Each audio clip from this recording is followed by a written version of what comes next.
they knew these fires were coming, and we're going to give you the smoking gun. Fortunately, in the public sector, everything is public. And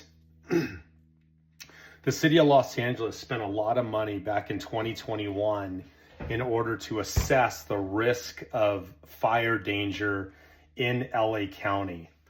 And what this document here discusses, and really it's public information. I'm going to put it on my bio. It's also going to be on my YouTube channel, Wiley Sprocket. You can view this.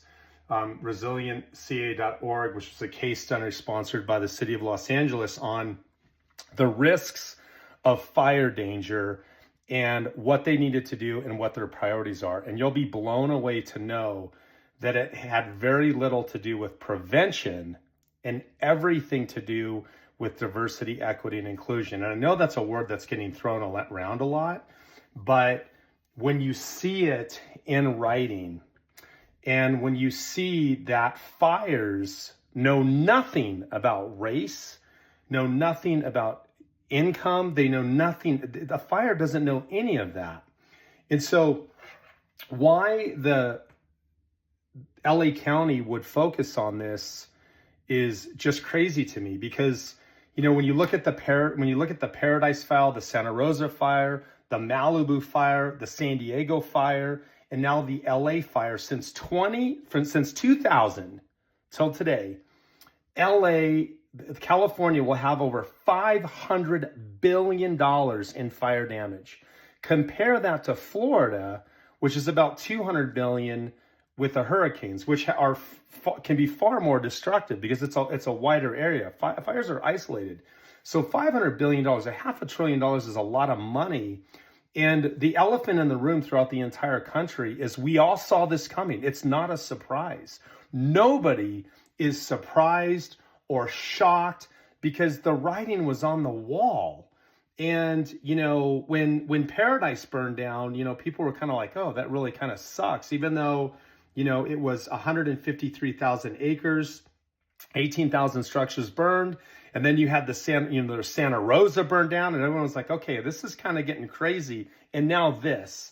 And that doesn't, again, count Malibu and San Diego and the San Diego fire. So when you look at this document, which is the LA County Climate Vulnerability Assessment, it goes into all of the risk issues, including the extreme heat, the wildfire danger, inland flooding, coastal. They look at all of that. But the biggest thing as you go through this 150 page document is it talks a lot about the poor. It highlights systemic inequalities, focusing on disadvantaged groups such as low-income households, racial minorities, and people with disabilities as the primary targets of the risk. Did this fire know any of those groups? I don't know. It doesn't seem like it. The report outlines projected risks such as increase in wildfire frequency and intensity, yet there is limited actionable solutions on what they're going to do about it. In my personal opinion, the state of California wants to bring the state of California back to the 1900s because the state officials, they're removing dams.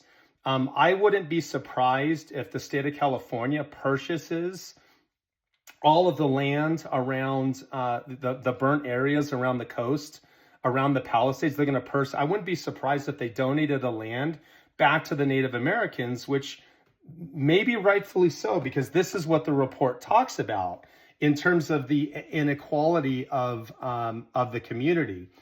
So the conclusion on this report, if you look right here, is the general plan updates offer a great opportunity for municipalities to prioritize equitable climate action. That's one. The county recognizes the ways in which past policies have perpetuated injustice and how those injustices contributed to climate vulnerability experienced today. And they're going to prioritize historically disadvantaged people and mitigate greenhouse gases. So basically, it's about race. It's not about actually doing the things necessary to mitigate fire danger. And when you look at past history is an indication of future results.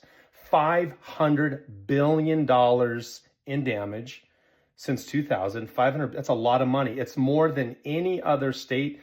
It's double the amount of damages than the hurricanes have experienced in Florida.